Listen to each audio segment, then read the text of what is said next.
Welcome to the Bullring. I'm your host, Sam Hovan. It's time for the Coaches Show where we talk about Matador Athletics. It was a great week for Matador Athletics this past week as Arizona Western College. Well, we played some games on the road, some games at home, and the football team had one of the most spectacular games in the past couple of seasons.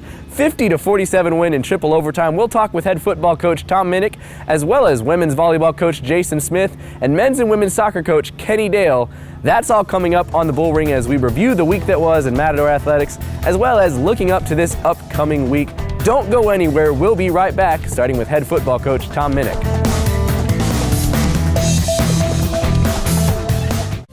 I am Clarissa Hernandez. I am from Yuma, Arizona. I am a nursing major. I am Arizona Western. It's not too late to sign up for classes at Arizona Western College. Log on to azwestern.edu/fall to register for late start classes. Welcome back to the Bullring. I'm your host, Sam Hovan. So glad you have joined us for this evening where it's all about Matador Athletics. And joining me now is head football coach Tom Minnick. Tom, thanks so much for joining us. Thanks for having me. It was a great win on Saturday night. Triple overtime. Probably don't want to see it go that late into the game, but at some point, a W is a W. You got that right. That's the best thing about the whole thing. You get the W on the board and regroup and get ready for next week. And it was a fairly impressive performance all the way around. There were some things, of course, you guys would like to have back, but Hosick, when he was running the ball, he was spectacular. Yeah, like somebody said the other day, he reminds me of Tim Tebow. You know, he runs the ball real well and then throws halfway decent. So, but he's getting better and better. I mean, it's his second start. He grew from his first start and getting better and better. And if he keeps improving, that just benefits us as a team. And then just so those of you that aren't aware, if you didn't catch the game, 50-47 in triple overtime. Trent Hosick, starting his second game, scored 4 touchdowns on the ground for the Matadors. Another guy in the backfield that did pretty well for a second straight game, Terrell Aldridge. Yeah, he rushed for 140 yards his second week in a row, and on the depth chart, he was number 3 going into the season, and he's been our number 1 guy here the last couple of weeks and doing a fantastic job. And we talked about last week, he sees the hole and he cuts straight up the seam, and he doesn't need a lot of space. No, he doesn't. He's a small kid, and key is he kind of reminds us of Damian Williams a little bit that plays for the Miami Dolphins. Not as thick as he is right now, but runs with that straight up style. And then he's doing some of the same stuff Damian did as a freshman. So if we can break him of some of the bad stuff Damian did do as a freshman and get him to do stuff like he did as a sophomore, he's going to be one heck of a running back when it's all said and done. And Aldridge had a 47-yard touchdown run where he just needed a crease right up the middle. That was early on in the game. We talk about a couple of the mistakes that Hosick did make. He threw a couple of interceptions. One was a shovel pass off of his tight end's hands. The other one just looked like he wasn't on the same page as his receiver. Correct. They poached through one route and sat in the window, and he didn't see it, and he should have been on the other side in the first place, you know, with his read, and he just didn't pick it up. Like I said, it's his second start. He's still learning a little bit, and that was the one they caught us on, and he threw it instead of running it, which usually he'll take off and run it if it's not there, but. That could have cost us because that would have been a 14-point swing basically, and luckily, they did score on that drive, but we did block the extra point and ran it back for 2 points and got the momentum back on our side before half, which helped us out a ton. I was going to ask about that. It was 20-14, just about to head into halftime. 2.2 seconds left. Tough interception. The Matador defense did give up the touchdown, but then Amici comes in and blocks the extra point and takes it 94 yards to the house. Yeah, I mean, you don't think it's a big play, but that was a big play in the game because the fact that we don't have those 2 points, so it's not tied. So, every point counts. We tell our extra point team and stuff all the time that point counts. You got to make sure it goes in. So, fortunately, we blocked it and ran it back, and that helped us out. Take me through double overtime. You guys have the first possession in the second overtime. Both teams scored a touchdown in the first one. You face 4th and 1. You have the option, kick a field goal, go for it. You decided to go for it. Hosick made the conversion. You guys would end up scoring a touchdown.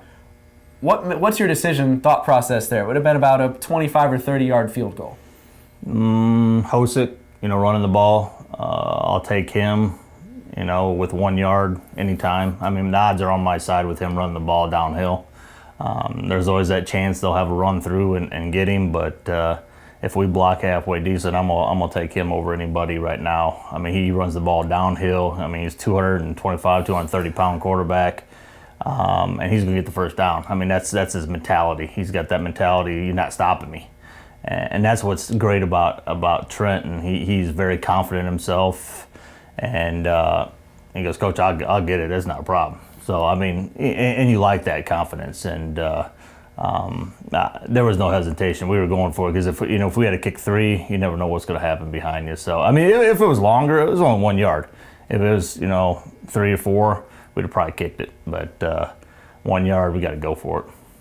And then when you see Hosick do some of the spectacular plays, his first touchdown was a 6-yard touchdown run. He tries to hurdle defenders, helicopters into the end zone over the goal line, does the same thing at the end of the game. That's what wins it for you. Does that ever make you nervous watching him take that, the leaps over defenders? He's a tough kid. He really is. He's a real tough kid, and like I said, it helps him that he's 225 pounds and he's only about 6 foot, 5'11". So I mean, he's short, stocky, and a tough kid. And if it was a frail kid and he's doing that, you worry about him getting hurt. But Trenton's more like, he's like a fullback, playing quarterback. So he's a tough kid, and I don't worry about that. I mean, he doesn't complain. He just wants to win. He's a winner. And that's the great thing about Trenton, and that's why we made the quarterback. He is a winner. I mean, when he's out there, he's going to make plays. He's going to do some things right now because he's young that doesn't help us, but then he makes up for them. And, there was a couple plays where he should have threw the ball and he had him wide open, but he pulls the ball down, runs, and gets the first down anyway, or scores the touchdown, which, was it the right read? No, but you're going, okay, you can forgive him for it because he made the touchdown. So. The Arizona Western football Matadors are taking on Mesa Community College this coming weekend. This is their final WSFL regular season game, setting them up great for the playoffs. The team is 6-1 right now, going to make it, hopefully, 7-1. We'll take a quick break. On the other side, we'll talk to a couple more coaches as we continue on the Bullring. Don't go anywhere.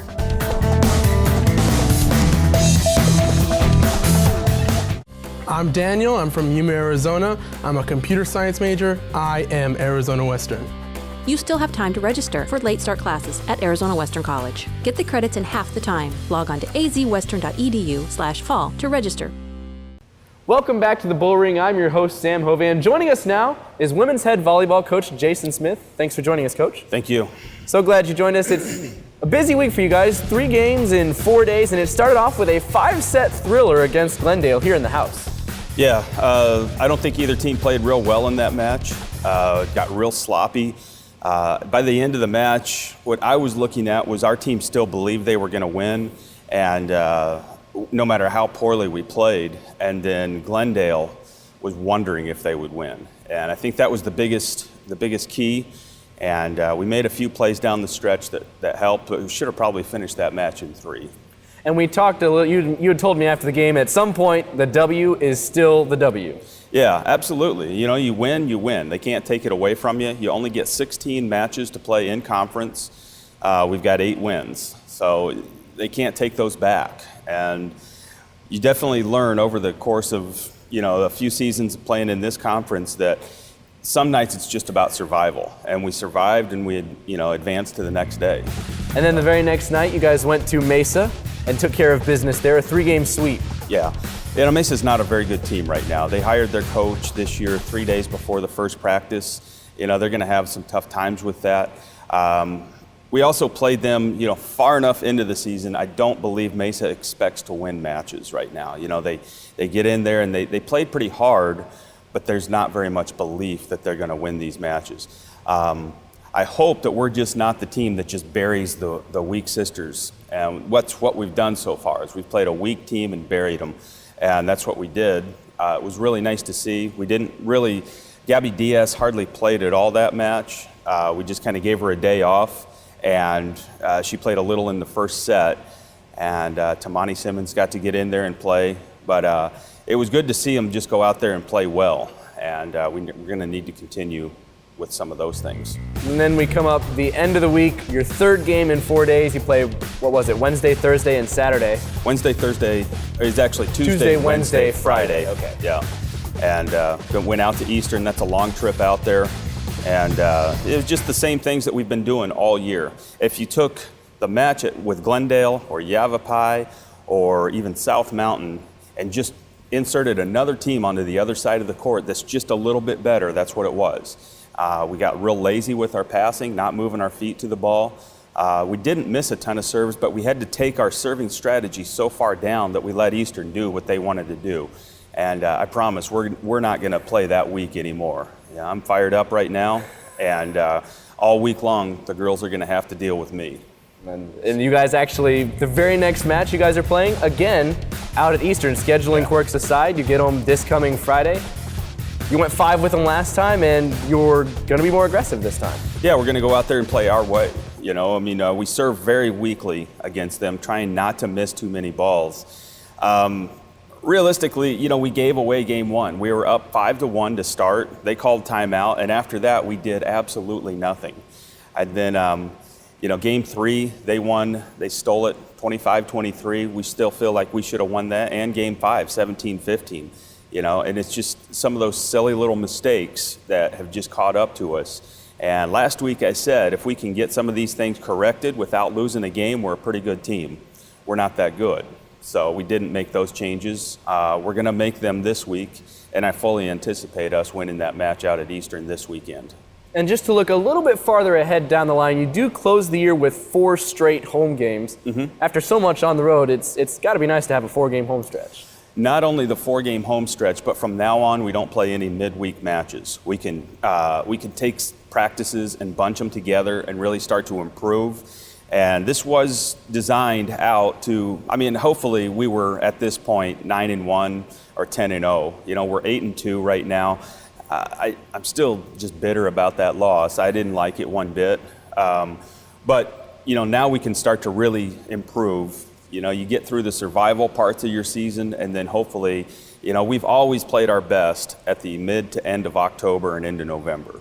And you've got a tough Central Arizona team coming in. You've got them back-to-back nights. That kicks off that 4-game homestand. Yeah, absolutely. We're looking forward to that. That's one of those really good rivalries. You know, they're a very good team. You know, we played them 4 times last year. We were 3-1 with them. They're going to be very good. I mean, they're in first place right now for a reason. They've already beat us once this year, and very well coached, good, solid players, and we're looking forward to that as well. As far as injuries go, I know you guys dealt with some earlier on and then even midway through the season, but you're finally fully healthy and everybody's starting to shake all the rust out. Hopefully. I mean, we're not fully healthy. We still got people that are, you know, they're in the match, but they're not 100%. But there's no excuses there. You know, that happens every year, and that's just the way it is. All right. So. Well, women's volleyball, a couple more games on the road, then a 4-game homestand to end the season. Thank you so much for joining me, Thank Jason you. Smith.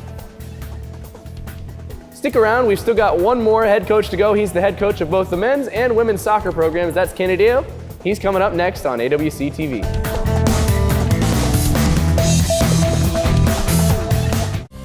I'm Kelly. I'm from Yuma, Arizona. I'm a business major. I am Arizona Western. You haven't missed your chance to take a class this semester. Get the credits in half the time. Log on to azwestern.edu/fall to register. Welcome back to the Bullring. I'm your host, Sam Hovan. So glad you've joined us for an evening of Matador sports. I'm talking now with men's and women's head soccer coach Kenny Dale. Thanks so much for joining us, How are you, Coach Dale. Sam? Nice to see you. Doing well. You guys had an interesting week this past week. For men's soccer, we'll talk about that first. We'll get to women's soccer in a little bit. But men's soccer, you tied South Mountain 0-0 here, or I guess 0-0 is probably the better way. 0-0, yeah, either way. And that's a team that you'd really like to get the W against. Sure, yeah, Thursday we didn't have much effort or energy or enthusiasm, and that's part of that is the challenge of the opponent. I think we were a little overconfident, and because we had beaten them the first time around, I think a lot of players thought it would happen automatically, that they would kick the ball in their own net, or I'm not sure what they thought, but you know, just a lack of initiative and an unwillingness to sort of press the issue, which is really frustrating for me because you know, it was a home game. Our fans are sitting there waiting to be inspired, and our players are sort of jogging around and waiting to see what's going to happen. So it was a very frustrating night. And you look at the stats, you guys had more chances. What was it? You outshot them 19-2? Something like that, yeah. We had a lot of shots, but not enough. And the quality wasn't good enough. So I think against a team like that, it's just a matter of initiative. If you go out with your hair on fire and you're working and working and working, you're going to create even more quality opportunities. And we just didn't do that. Guys went out there with nothing to prove, even though our record dictates that we should be working harder. And just walk through it. And we got what we deserved. 0-0, boring, and that's a shame because I think this group on a good day can be really exciting. And then that was against the South Mountain team that was 1-11 in conference play. It was the first tie for the Matador men's soccer team. Then you go out to Saturday to Glendale, taking on a 12th ranked in the country Glendale team that is very good. And you guys get on the board early, although it wasn't, I guess, a normal goal. Well, we attacked the flank like we always talk about, so the build-up was normal, and then we served it across, and they happened to knock it into their own net. But that's part of the tactical plan is, you serve it in down low, and somebody knocks it into the goal. It still counts as a goal for us. So we were excited about that, and it was probably our best effort of the season. We played 1 and 2 touch when we were attacking. We defended well for most of the game. Just a few lapses in concentration, typical of this group. But if we get that effort we had on Saturday, it was an exciting game. I liked the way we played. If we get that effort every game, then we're much better off. But part of being a young college player is that inconsistency. Great, play poor. Play great, play poor. And that's an individual and a team and a collective phenomenon as well. So you have to kind of guide them through that. And that's kind of what we're working with our men's team. And you talk about an exciting game. The final score was 2-1. You guys were on the wrong side. 2 goals in the last 6 minutes. Yeah, I got to hand it to Glendale. The effort, the energy, the never say die. And we had a chance to clear a ball with 13 seconds left. We could have played it upfield and gone for our own winning goal. And instead, we chose just to kick it out of bounds and let them have an opportunity to win the game. And they took it. And, our guys still don't understand the intensity of the league and the intensity of a team like Glendale who lives in that psychological realm. They're very intense and they fight and fight and fight and fight and fight. They don't care about the quality of the play, just the effort. And that's a really good thing to have at this level. And it's very difficult, for me at least, to coach energy and enthusiasm. And most players I've ever had want to play and want to succeed and want to do well. I don't anticipate as a coach having to say, aren't you excited to play soccer? So, that's part of it, I think, as well. And it's been a long season, but I really enjoyed the Glendale game, except for the result. Our effort was really, really good. And then you've got a couple of games this coming week. You finally are in the home section of the schedule. You have, 2 games this week, right? 2 this week, I think, Thursday and Saturday. Taking on Yavapai, ranked number 1 in the country. Right. Well, that'll be good. That'll be good for our guys to see how it's done. And we've done very well against them here at our place in recent times. I don't think we've lost to them here since 2008. So it'll be exciting for our players, and it's a chance to challenge themselves against the best team in the country, apparently. So. And if you play to the level of competition, at least that game, that might be the best game of the season. It's true, and we have a tendency to raise our level against those kinds of teams, and so we'll see what happens. All right, I want to thank you for joining me. Thank you. And of course, we will talk about women's soccer in just a second. This is men's and women's head coach, Kenny Dale. We'll be back on the Bullring right after this.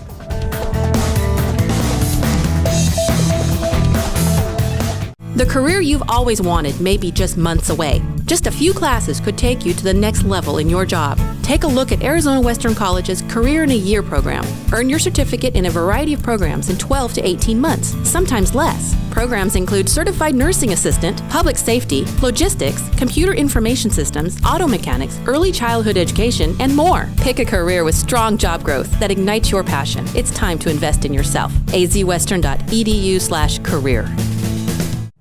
We're back on the Bullring with men's and women's head soccer coach Kenny Dale, and we'll talk about the women now. Yeah. 2 3-0 wins this week, exactly what you wanted. Yeah, the women really came to play. I think they did very well. We got great contributions from our sweeper, Karen Carbajal, who's very intelligent. I would say one of the smartest players on the women's side in the whole conference. And SB Montaño, our backup goalkeeper, got 2 shutouts, so I was happy about that. And really just putting in the effort. We got early goals in both of those games, and when you get the early goal, you can dictate the pace and knock the thing around and kind of save your energy, really. And the women are playing smarter and smarter with every game. Even the game against Glendale Saturday was probably our best performance in terms of tactics. And then we looked at least in the first game against South Mountain, that was a game you won 3-0. You scored all 3 goals in the first half. Subs actually scored your first 2 goals, Sheridan Smith and Rebecca Wendt. Yeah, well, they're coming back off of injury, so it was good to see them build a little bit of confidence. Sheridan missed, maybe 4 or 5 games, and Rebecca missed maybe 2 or 3. So it was great to have them back, especially your goal scorers. You want them healthy if you can. So, and we were able to play them a little bit and rest them. So it was good. It was a good combination. Once we get that early lead, then we can start picking and choosing and resting some people.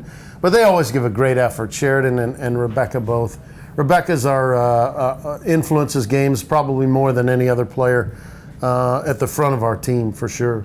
And actually in the second game, the one against Glendale, you named her the woman of the match. She had an assist in the game. She had a rough day, yeah. She hit the ground more than I would like, but she doesn't back down. So that just comes with the territory. And there were a couple of upenders that I thought were pretty bad that warranted maybe more punishment than they got from the referee. But, she didn't give up, and she got up. And that's her theme, and that's the theme of the whole women's team, They pick themselves up, they pick each other up, and they get after it again. If things go well or things don't go well, they always want to work harder. When we win, they want to work harder. When we tie, they want to work harder. And if we lose, they certainly want to work harder. And that's been really refreshing, and it's something within the team chemistry just pushes them to higher and higher levels, it seems like every week to me. And that's certainly a good thing, especially now you're coming down the home stretch. All but one of your games are at home, in fact. Right. You have one Thursday against Cochise and Saturday against Chandler Gilbert, so. Yeah, it should be exciting. Cochise, we tied in the first go-round, and they're one of our great rivals, and they're very good, either just ahead of us in the table or somewhere near us, so I'm very excited about that game. I'm excited that we get it at home. Our fans are great, our facility is great. The lights and everything else make it a really great atmosphere, and I think that excites our girls as well. And then Saturday, Chandler Gilbert, I think we won at their place, but it was only 1-0. And it was nip and tuck. It was really close. As I recall, Bree had a great game in goal that game, and that really preserved the shutout win.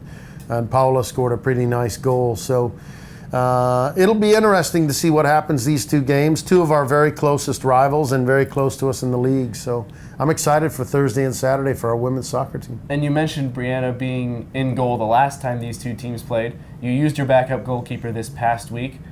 Do you think Brianna will be back in the lineup, or? I think she should be. She's got a hand issue, I think it's a bone bruise on her hand. She was stepped on, I think, over at Pima. And I think it was 2 games in a row she got a little nick. So it just is uncomfortable when you're a goalkeeper and you use your hands so much. If she was a field player, I don't think it'd be an issue. But she uses her hands so much that that really was an issue for her. But I think it's cleared up. I think she's got it all taken care of. And we look for her return this week. And then you look kind of towards the playoffs as you're building toward those. What's the message that you're giving to your team as the season's winding down? Just to keep up the pace. The irony of an injury is, the bad news is you're not contributing, you're injured, but you're resting. So physically, I think we should be well rested because we've had so many players miss. It's hurt our standings a little bit, and it's made some games more difficult than they needed to be. But when those players come back, they should be fresh. So I'm looking forward to the return still of 3 or 4 or 5 injured players as we go down the stretch, which is when you need them the most anyway. So it's ironic the way the season is playing out. I'm excited to see what happens. Is it almost like getting a new really good player at the end of the season? Kind of, yeah. When players come back off injury, if they can survive the psychology of being down while they're injured, when they come back, they're a breath of fresh air, a breath of energy, a boost of energy. And so it makes it, you can really reinvigorate your team with players coming back from injury. And then does it help that now you've created extra depth by some people who may not have gotten as much time at the start of the year, all of a sudden they've been forced into spots, and they've performed well enough. You guys have a solid record right in the middle of the table. Absolutely. Yeah, the girls that have come in and played against Glendale and South Mountain this week were outstanding. And they've done really good things. And some of those players coming back from injury may not make it back into the starting lineup right away. So the quality has been that high. And everybody that gets a chance on the women's team does their very best. And that holds other players out of the lineup, unfortunately. So it's a good group to work with, and they have a collective mentality that 5 or 6 of the second-year players are sort of maintaining and feeding, saying, "Hey, this is who we are. This is the quality we want. This is how it's done, and let's go." And so it's a very interesting dynamic among the team. So I just have to stand back and kind of let it go, which is the way I like to do it anyway. All right. Thank you very much. Best of luck this week, Coach. Thank you, Sam. So glad that you joined us. And stick around for a little bit more on the Bullring. We'll be back after a quick break.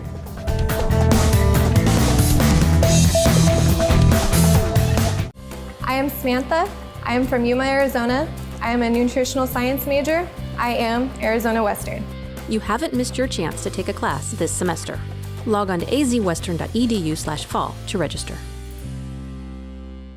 Thanks for tuning into the Bullring. I'm your host, Sam Hovan. I want to say thank you to all the coaches that joined me today. Head football coach Tom Minnick, women's volleyball coach Jason Smith, and men's and women's soccer coach Kenny Dale. Also say a big thank you to Travis Mitchell for filming it, putting up with me, putting up with the ugly stuff that you don't have to see. And of course, we have to say thank you to the fans for watching and making Matador sports exactly what they are. Without you, we wouldn't be able to do this. We wouldn't be able to have nearly as much fun. So thank you for all the support you provide for Matador Athletics. Make sure you tune in next week, 7 p.m., same time, same place. It's the Bullring on AWC TV.